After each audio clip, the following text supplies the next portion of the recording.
Coba gimana solusinya kalian? Apa sekedar ceramah dari YouTube itu halal itu haram gitu saja? Anak TK bisa. Kalau sekedar itu haram, zina haram, ini haram, tindakannya apa? Hanya sekedar qala Rasulullah, zina haram, pacaran haram, tindakannya apa? Kemudian jangan nyesat-nyesatkan. Karena apa? Ini sampean pegang ini ya. Inna rabbaka huwa a'lamu biman dhalla an sabilihi wa huwa a'lamu biman ihtada. Kalau biman ihtada insyaallah mungkin ada ayat lain yang wa huwa a'lamu bil muhtadin. Ada yang ayat lain seperti itu. Nah, sesungguhnya Tuhanmu yang lebih mengerti siapa mereka yang tersesat dan siapa yang mendapatkan hidayah atau petunjuk. Selama masih punya dalil, baik itu qiyas, ijma atau apapun, selama masih ada dalil referensi, maka kalian manusia tidak ada hak untuk menyesatkan. Lihat ulama-ulama kalian, ada nggak yang terjun ke bawah? Berapa orang yang terjun ke bawah? Kami nggak itu ya, yang kami maksud bukan terjun ke bawah bela Palestina, bukan itu. Bagi-bagi sembako, sodako, bukan. Kemudian ngasih sodako dia yang sholat Jumat, yang sholat subuh dikasih sodako, bukan. Real ke tempat-tempat maksiat. Gimana cara kalian agar mereka itu menarik mereka ke jalan yang benar? Nah, paling nggak deket ke masjid atau deket ke sholawat. Nah, gimana cara kalian? Solusinya apa? Kalau solusi di ulama-ulama saja seperti ini, solusinya. Solusinya seperti ini. Ulama-ulama itu bos, dakwanya bos, ngerangkul sana, ngerangkul. Giliran sudah masuk, nah ini. Kalau sudah jadi, salafi masuk ke sini. Salah, bid'ah, ini satu tugasnya salafi gitu-gitu aja. Ya bos. Wali Songo, mereka nggak ikut, ngislamkan orang Indonesia nggak ikut. Wali Songo dan ulama-ulama yang dan wali-wali yang lain bos ya. Sudah jadi Islamnya, datanglah salafi, itu salah, nggak sesuai sunnah, itu saja tugasnya, ya kan? Itu saja, nyari pengikut-pengikut yang kayak gitu-gitu. Padahal perjuangannya mereka nggak mau. Assalamualaikum warahmatullahi wabarakatuh. Halo teman-teman, ketemu lagi dengan dua abang Desa ya, Desa di channel Mr. Coach. Yuk, mari kita ngobrol di channel ini dengan Sersan, serius tapi santai. Oke bos, kali ini kita mau reaction video apa ini bos? Kita akan ngereaksi Harry Pras. Oh, Harry Pras. Kayaknya Harry Pras gitu. Harry Pras, kayaknya kan gitu ya, kayaknya sok emosi dia itu. Ya memang karakter memang seperti itu ya, bos. Memang harus gitu, larisnya kan gitu. Iya, saya semoga aja bukan psiko dia ya, takutnya psiko. Semoga bukan psiko lah dia. Ya. Apa yang kalian ini? Apa?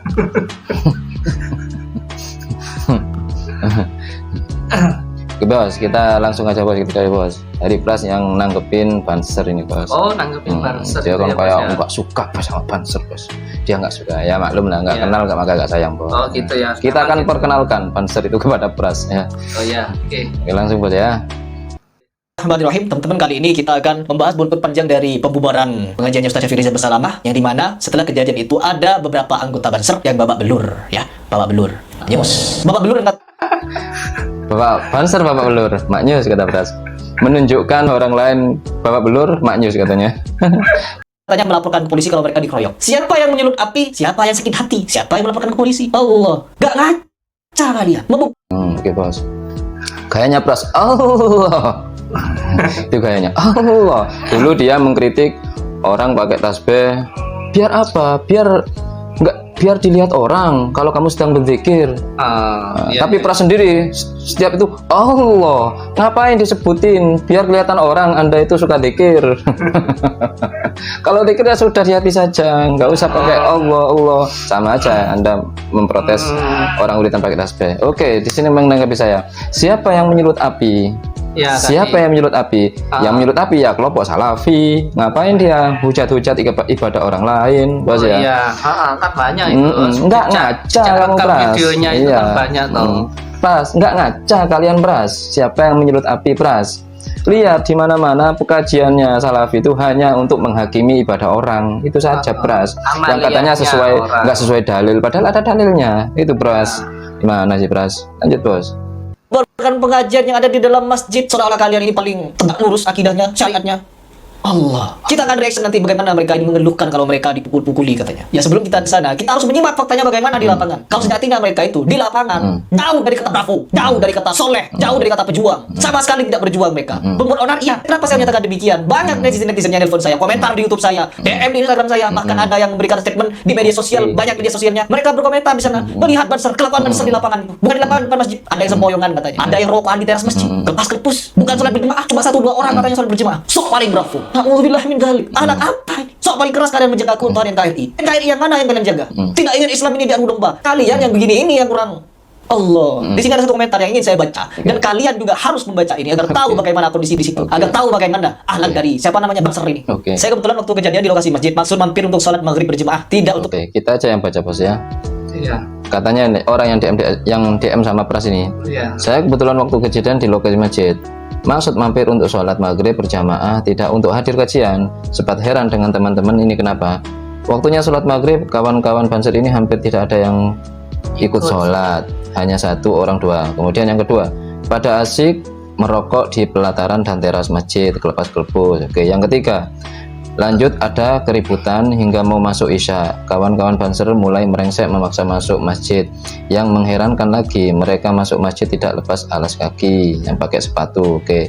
Kemudian yang kelima, kemudian ada beberapa mereka ini jalannya sempoyongan. Oke. Bukan kajian. Jadi ini bukan ya, jangan masuk masjid kalau kalian menganggap masjid itu haram. Oke, bos. Cuma komentar yang memberitahu kepada saya. Ada beberapa netizen yang komentar di YouTube saya, DM di Instagram saya, nelpon saya, memberikan informasi ini. Dan bagaimana dengan orang-orang yang fase bahasa kitab kuning, biru, hijau, kelabu, ungu dan lain sebagainya, merah, pink, yang jago baca kitab warna-warni. Bagaimana melihat orang seperti ini yang kalian bilang bravo Banser, bravo Banser, wajib berkata Ustaz Syafii Rizal Bersalamah. Kalian yang bravo-bravokan, bagaimana ketika melihat seperti ini? Kalau tidak mau melihat ini, lihat ini nih. Yang joget-joget dengan biduan, peluk-peluk biduan, pengajian di belakang, pengajian umum, ada perempuan pakai rok pendek, joget mereka rame-rame, joget-joget. Ya, bravo itu. Hah? Saya tanya kepada kalian, kalau kalian tidak bisa berpikir dengan kepala, pakai dengkulnya saja. Oke, sudah saya ketangkep bos. Gini Pras, untuk yang komen-komen pakai tulisan, Anda percaya Pras? Saya juga bisa menulis Pras, cuma kalau nulis loh, ya. Orang-orang jamaah salafi itu yang saya ketahui mereka cuma solehnya di masjid, di luar masjid mereka suka gini. Anda percaya langsung? Mana buktinya Pras? Bukti yang ada di video itu sudah keributan. Ada lagi yang sempoyongan katanya cuma sekedar nulis. Saya juga bisa nulis gitu. Ya kan? Yang datang jamaah itu banyak yang sempoyongan. Saya juga bisa nulis gitu Pras. Kalau sekedar tulisan, buktinya nggak ada. Iya, ya harusnya yang harus di kesana. Nah, itu Pras. Jangan percaya dulu kalau sekedar tulisan Pras. Anda pakai komen untuk referensi. Kalau nggak bisa mikir pakai otak, pikir pakai dengkul Pras. Itu loh Pras. Nah, kalau yang joget-joget ini, oke Pras. Iya. Oke. Ini memang ada buktinya Pras. Sudah saya komentari kemarin ya kan Pras. Iya. Ini semakin organisasi itu besar, semakin rumah itu besar, banyak orangnya, banyak kamar mandinya, comberannya makin banyak Pras. Betul. Dikira jamaah salafi nggak ada yang bejat Pras? Dikira di jamaah salafi, di jamaah Anda, dimanapun nggak ada yang bejat? Banyak Pras juga Pras. Ada Pras. Cuma mungkin ini terekspos, yang lain nggak terekspos. Gitu saja Pras. Itu sudah hukum alam Pras. Gimana toh? Iya, ya kan? Malam nggak semuanya sama halnya di pesantren di apapun ya itu pasti ada oknum, ya kan? Nggak semuanya. Ya semuanya. Namanya Dan di dunia ini di kelompok orang-orang jahat pasti ada orang baik. Di kelompok orang-orang baik pasti ada orang jahat. Itu pasti. Nah itu loh Pras. Ke malam sudah ya. Kalau nggak bisa mikir pakai otak, mikir pakai pantat Pras. Gimana Pras? Sok alim, sok keras. Ini Pras kayaknya Pras. Anda sok keras Pras. Kayaknya Pras kayak gitu Pras. Iya ya, memang gitu. Memang kayaknya seperti kayaknya itu. Kayak gitu. Maklum lah dia kan guru silat. Jadi dia gampang emosi, Pras itu. Santai, Pras, santai. Pras. Santai. Santai. Anda nggak tahu apa-apa, Pras. Anda cuma nonton di layar, kemudian komen liar itu. Anda Tahu di lokasi. nggak ada di lokasi, Pras. Ya, Anda nggak tahu gimana kejadian itu, Pras. Termasuk bangsa dan joget-joget ini, Anda nggak tahu, Pras. Nggak tahu, Kondisi nggak tahu. awalnya. Nggak tahu. Lanjut. Ini saya suka, Pras ini.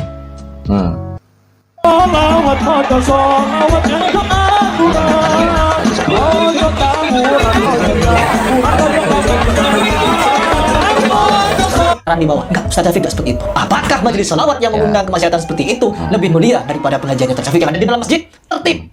Mendidik para laki-laki. Perempuannya di mana? Ada di rumah.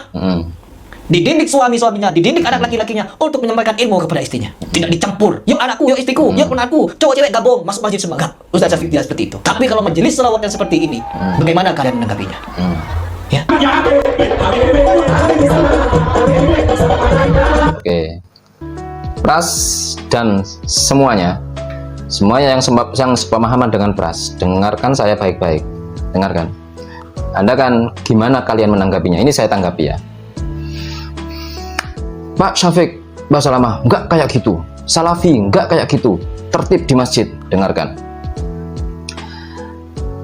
Acara solawatan seperti ini, saya pribadi emang nggak pernah datang. Saya pribadi, bos, nggak pernah datang. Sholat di lapangan nggak pernah datang. Karena saya pikir memang saya nggak suka keramaian, bos, nggak suka keramaian. Tapi tanyakan kepada kelompok Salafi, tanyakan kapan mereka pernah berdakwah kepada anak-anak jalanan. Kapan? Anda tahu kan, anak-anak jalanan, anak-anak muda-muda itu berzina, mabuk di jalan, apalagi kalau malam minggu. Kan pacaran umum, bos ya? Iya. Malam minggu. Kapan ustadz-ustadz Salafi ini berdakwah kepada mereka? Nggak bakalan mau mereka dakwah seperti itu. Oh, yang bersih-bersih itu. Yang bersih-bersih dalam masjid, enak. Ya kan? Pendakwah manja mereka itu. Bilangnya pendakwah apa? Hanya bisa nyala-nyalain ibadah orang itu kan.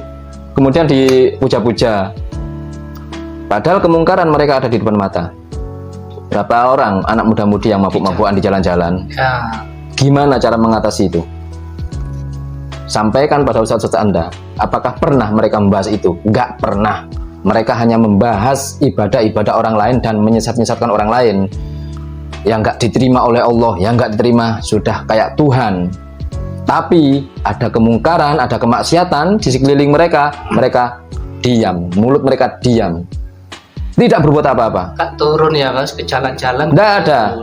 Ini yang dakwah sholawat seperti ini, saya kasih tahu, kebanyakan jadwalnya adalah malam minggu. Jadwal sholawatan seperti ini, itu jadwalnya kebanyakan ya malam minggu. Waktu dimana kemaksiatan itu biasanya banyak, bos. Oh, iya. Sholawat ini untuk mengumpulkan mereka. Daripada mereka bermaksiat di jalan-jalan, Mendingan mending bersolawat. Nah, jika ada oknum yang kayak gitu, maka divideoin, tampilkan di layar. Biar apa? Biar malu. Gitu loh. Mikir pakai otak, jangan pakai pantat. Mikir, Pras. Pakai otak ini. Rapi. Syafiq bahasa lama, kaum Salafi rapi kalau dakwah, rapi. Mereka hanya manja. Pendakwah manja, mereka hanya apa? Hanya dakwah kepada orang-orang yang sudah Islam, yang sudah soleh, direct didakwai. Mereka nggak mau, mereka itu nggak ada ceritanya orang-orang Salafi dakwah kepada orang-orang jalanan, orang-orang yang ahli maksiat, nggak ada. Itu namanya dakwah. Tapi ada orang dakwah ke diskotik loh, itu tak disalahkan. Apa disalahkan? Anda bisa apa? Sih, gitu kan? Anda bisa apa? Nyemplung, bos, ke lapangan. Pras, nyemplung, suruh nyemplung itu orang-orang Salafi. Berani mereka? Nggak kasihan mereka. Mereka saudara-saudara kita. Di tempat diskotik, di tempat prostitusi, ya anak-anak maksiat mau. Mereka semua Islam saudara kita. Kenapa nggak kalian pedulikan? Bisanya cuma mencaci maki, menghakimi. Anda hakim-hakim jalanan, hakim-hakim agama ini, ya kan? Anda hanya sok-sokan akan menjadi hakim-hakim agama, hakim jalanan, kayak gitu. Coba gimana solusinya kalian? Apa sekedar ceramah dari YouTube itu halal, itu haram gitu saja? Anak TK bisa. Kalau sekedar itu haram, zina haram, ini haram, tindakannya apa? Hanya sekedar oleh Rasulullah, kalau Rasulullah zina haram, pacaran haram, tindakannya apa? Kemudian kalian akan wa ma alaina ilal balagh, itu saja. Kami hanya menyampaikan, otak. Itu kualitas ulama-ulama kalian seperti itu. Bukan jiwa pejuang. Beda dengan kami, ulama-ulama aswaja kami. Itu mentalnya pejuang. Bukan hanya dengan dalil, tapi tindakan Langsung nyata. turun ke jalan. Turun. Langsung ke diskotik. Ada yang bagian ceramah juga ada, Bos. Iya. Ya, yang bagian ke jalan. ngerangkul ada. Nah, Ya kan, Bos ya. Preman-preman dirangkul ada. Nggak kasihan kalian, itu saudara-saudara kalian muslim. Apa kerjaan kalian tuh? Cuma menghakimi. Cuma menyalah-nyalahin orang. Modal dalil, terjemahan lagi. Nggak bisa baca kitab lagi. Ustaz-ustaz kalian, ulama-ulama kalian banyak bacaan kitabnya salah itu. Kemudian sok-sokan sekarang yang paling lurus, yang paling sesuai sunnah, yang paling sesuai syariat. Dari mana? iya. Sedangkan ini ada ulama real dakwah, ngumpulkan, cari informasi, jangan sekedar modal ngelihat cuplikan video, komen kayak orang jualan terasi nggak payu itu, ya kan? Kayak orang jualan sayur nggak laku, kayak gini Bos jadinya, Bos. Iya. Ya, Bos. Betul. Kayak gitu, teman-teman. Jadi ulama-ulama yang mendakin sholawat ini kebanyakan jadwalnya, itu rata-rata malam minggu. Ya, untuk meminimalisir para pemuda yang melakukan kemaksiatan. Ya wajar. Kalau nggak ada sholawatan, mereka juga akan bermaksiat. Lebih baik bersolawat. Jika memang bersolawat masih ada yang bermaksiat, masih ada yang peluk-pelukan, ya efek sholawat itu masih ada di sana. Mungkin nggak sadar sekarang, besok. Mungkin nggak sadar besok lusa. Gitu.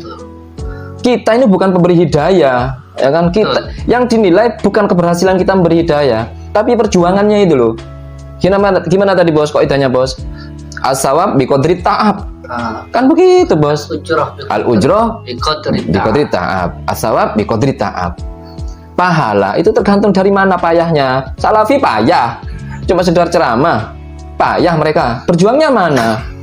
Ya kan? Kami aswaja, ulama-ulama aswaja ini, Ahlussunnah wal Jamaah, yang bagian apa, Bos? Ya bagian itu. Bagian capek. Kita kan capek, Bos. Ulama-ulama itu, Bos. Dakwanya, Bos, ngerangkul sana, ngerangkul. Giliran sudah masuk, ini kalau sudah jadi Salafi masuk ke sini. Salah bid'ah. Ini satu tugasnya Salafi gitu-gitu aja. Ya, Bos. Wali Songo, mereka nggak ikut, ngislamkan orang Indonesia nggak ikut. Wali Songo dan ulama-ulama dan wali-wali yang lain, Bos ya. Sudah jadi Islamnya, datanglah Salafi, itu salah, nggak sesuai sunnah, itu saja tugasnya. Ya kan? Itu saja. Nyari pengikut-pengikut yang kayak gitu-gitu. Padahal perjuangannya mereka nggak mau ada. Dari dulu sudah saya kaji. Dari dulu 10 tahun yang lalu sudah saya kaji. Mereka itu nggak ada. Merangkul dari rakyat. Nggak ada, Bos. Mereka cuma bisanya budaya, ya kan? Coba lah. Mari kesukaan apa yang mereka, tapi kan nanti dibalut dengan ajaran Islam. Coba datang turun ke lapangan. Itu orang-orang anak muda-mudi maksiat, ya, Bos ya. Iya. Yang suka minum, suka bermaksiat lah pokoknya, Bos. Segala macam maksiat. Datang ke sana, rangkul. Dengan cara apa? Dengan cara ceramah. Nggak mau, Bos. Iya, kalau pemuda sekarang itu ceramah nggak mau, Bos. Kasih ceramah. Udah banyak di TV, di YouTube banyak. Ngapain saya? Nanti aja saya dengerin YouTube itu. Ya, ajaklah sholawatan. Ayo sholawatan yuk. Paling enggak. Tapi saya sukanya orkesan, Ustaz. Paling enggak kan begitu. Mindset pandangan mereka. Gitu, mereka kan sukanya orkesan. Saya enggak males saya ibadah, saya sukanya orkesan. Ya sudah, sholawatan sana, joget-joget. Tapi sholawat isinya mau. Wah, iya mau. Lah, itu lebih bagus. Ya, lebih bagus daripada mabuk, ya kan? Mabuk gak ada ujung-ujungnya, ya kan? Nah, tapi resikonya emang kayak gini, yang ada yang tawuran kayak gini, nggak apa-apa sudah. Tetap diperbaiki kayak gitu. Itu loh namanya ngerangkul. Itu yang anak-anak di bawah itu, jangan cuma terima enaknya aja. Kalau sudah mateng mau makan nggak ikut masak. Kalian itu masak nggak mau, jika sudah mateng komen ini ikannya kurang sedap, ini ikannya kurang ini, sayurnya kurang enak, nggak sesuai dengan hadis, nggak sesuai dengan buku panduan masak, apa-apaan. Itu logikanya kalian itu ya, tumpul. Lihat, kalau kalian masih waras, lihat ulama-ulama kalian, ada nggak yang terjun ke bawah? Berapa orang yang terjun ke bawah? Kami nggak, itu ya, yang kami maksud bukan terjun ke bawah bela Palestina, bukan itu. Bagi-bagi sembako, sodako, bukan. Kemudian ngasih sodako dia yang sholat Jumat, yang sholat subuh dikasih sodako, bukan. Real ke tempat-tempat maksiat. Gimana cara kalian agar mereka itu menarik mereka ke jalan yang benar? Nah, paling enggak deket ke masjid atau deket ke sholawat. Nah, gimana cara kalian? Solusinya apa? Kalau solusi di ulama-ulama saja seperti ini, solusinya. Solusinya seperti ini. Nah, itu. Ya kan, kalau kalian masih bisa berpikir, itu Pras. Iya seperti itu. Ya. Lanjut Bos. Yang terakhir saya sampaikan, gimana Bos?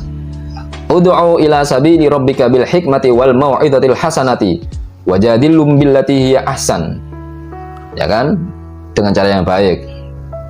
Kemudian jangan nyesat-nyesatkan. Karena apa? Ini sampean pegang ini ya. Inna rabbaka huwa a'lamu biman dhalla an sabilihi wa huwa a'lamu biman ihtada. Kalau biman ihtada, insyaallah mungkin ada ayat lain yang wa huwa a'lamu bil muhtadin. Ada yang ayat lain seperti itu.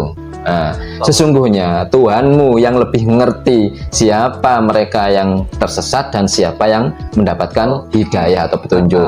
Selama masih punya dalil, baik itu qiyas, ijma atau apapun, selama masih ada dalil referensi, maka kalian manusia tidak ada hak untuk menyesatkan, karena hidayah itu milik Allah. Itu Pras ya. Ya, kita tugasnya hanya fastabiqul khairat. Iya, berlomba-lomba dalam kebaikan. Tidak boleh menyesatkan yang jelek. Yang penting dia itu punya prinsip dan dalilnya. Nah, kayak gitu, Pras. Semuanya kiai yang model seperti ini ada perannya masing-masing, Pras. Perannya masing-masing. Nggak kayak kelompok Anda ini. Kelompok Anda pemain sepak bola, Anda pinginnya semua jadi kiper. Nggak masuk, Pras. Orang dakwah juga gitu. Jadi kiper, jadi back, striker, sayap kanan, sayap kiri, semuanya gitu, bagi-bagi tugas.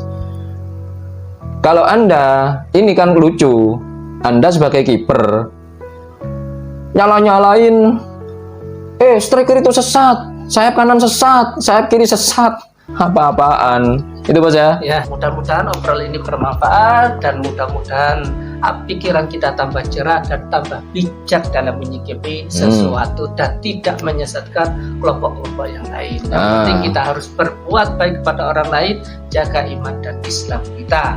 Karena setiap orang punya dakwah metode-metode sendiri. Yang baik-baik semuanya datang dari Allah Subhanahu wa taala, yang jelek-jelek datangnya dari kami. Walafu minkum, mohon maaf. Wa akhiral kalam. Assalamualaikum warahmatullahi wabarakatuh. Waalaikumsalam warahmatullahi wabarakatuh.